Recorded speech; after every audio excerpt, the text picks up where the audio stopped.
no sé si las bienaventuranzas o una referencia parecida aparecen en los textos. Y además se habla también de hijo de Dios. Y si todo esto es anterior, podría de alguna manera significar que esa originalidad con la que siempre hemos creído que tenía el mensaje de Cristo no es tan original.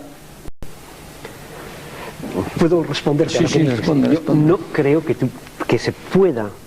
Es cierto, cuando hablamos, es toda cuestión de definición de términos, ¿no? Pero cuando hablamos de cristianismo, me imagino que tú estás pensando en un desarrollo de una época mucho más tardía, en el que el influjo griego está ya presente.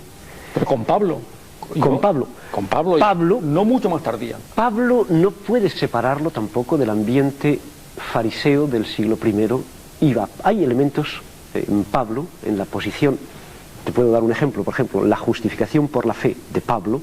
En Qumran tienes textos dentro de los Jodayot y otros muchos en las que esta misma idea está perfectamente reflejada. No creo que puedas separar tan tajantemente lo que es el cristianismo del siglo I y el cristianismo del siglo II, porque el del primero de alguna forma también es cristianismo si no lo limitas a lo que es el mundo griego. Ya, pero un momento, vamos a ver, Florentino. El cristianismo tal como lo entendemos hoy parte de un concepto fundamental de la salvación. Ese concepto fundamental de la salvación, tal como lo expresa Pablo, se reduce a estas breves proposiciones. Existe un ser divino preexistente antes del mundo que desciende a la tierra, ese ser divino predica, muere, padece, su muerte es salvífica expiatoria y luego, tras la muerte, si el creyente tiene fe en ese acto salvífico, se le promete una resurrección y una participación en la inmortalidad de ese ser divino que padece. Ese es esencialmente el concepto de salvación que tiene Pablo, y yo te retaría a que encontraras en Qumran y en el judaísmo algo esencialmente que se le parezca a eso. Ese concepto es fundamentalmente griego y fundamentalmente pertenece a las religiones mistéricas. Yo acepto el desafío que me das y te respondo de una forma muy sencilla. El conjunto completo, el conjunto total de todos estos elementos, yo no lo he encontrado en ningún texto de Qumran. Pero ni en el judaísmo tampoco. Ni en el judaísmo tampoco. Pero los elementos, uno por uno, en su gran mayoría, sí. En los textos de Qumran tenemos una figura mesiánica de origen ceste, de origen no humano, por lo menos. En un caso será Melquisedec, al que se le considera como un ángel, pero al que se considera como un sumo sacerdote. Es un texto del grupo holandés de la Cueva 4, que efectúa la redención de los suyos, figura salvadora, empleando incluso los textos de Isaías.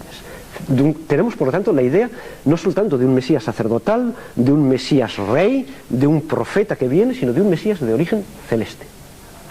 Tenemos la idea de el final que tú decías, de la resurrección de los justos, en las que este mismo mensaje viene. Tenemos textos que nos hablan posiblemente, digo posiblemente porque la palabra Mesía en este texto no se menciona, pero sí, Hijo de Dios, Hijo del Altísimo, que al final de la época escatológica restaura la paz del pueblo y el bienestar completo. Pero un momento, Florentino, sí, Hijo de Dios tiene en los textos de Qumran que tú me citas, incluso en la figura de este ángel Melquisedec como Mesías, no es de ninguna manera un hijo de Dios preexistente que existe antes, como aparece claramente en el prólogo del Evangelio de Juan y como se presupone, por ejemplo, en la Epístola a los Romanos o en la Epístola a los Gálatas. De ningún modo. Ese esquema rompe totalmente el judaísmo. Tú has traducido en los apócrifos los textos de Enoc. Y los he traducido, claro.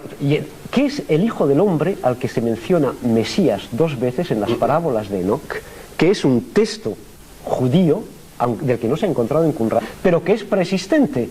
Un momento. Que es preexistente. No. Sí. En el capítulo 71 se dice claramente que ese Hijo del Hombre es Enoc. Y Enoc es un hombre. No es un ser divino preexistente. Que ha sido elevado ya al cielo. No, pero ha sido elevado después. No es un ser divino preexistente. Pero tú fíjate, ese esquema de Pablo con los 5 grados es imposible de encontrar. Ya te digo yo. Los que se conocen de los 4 evangelistas, ¿qué tiempo después de la muerte de Cristo, de Jesús, se escriben? Si se sabe. Sí se sabe. 50, 40, 50 años. Hasta 60 años. Hasta 60. 60 años.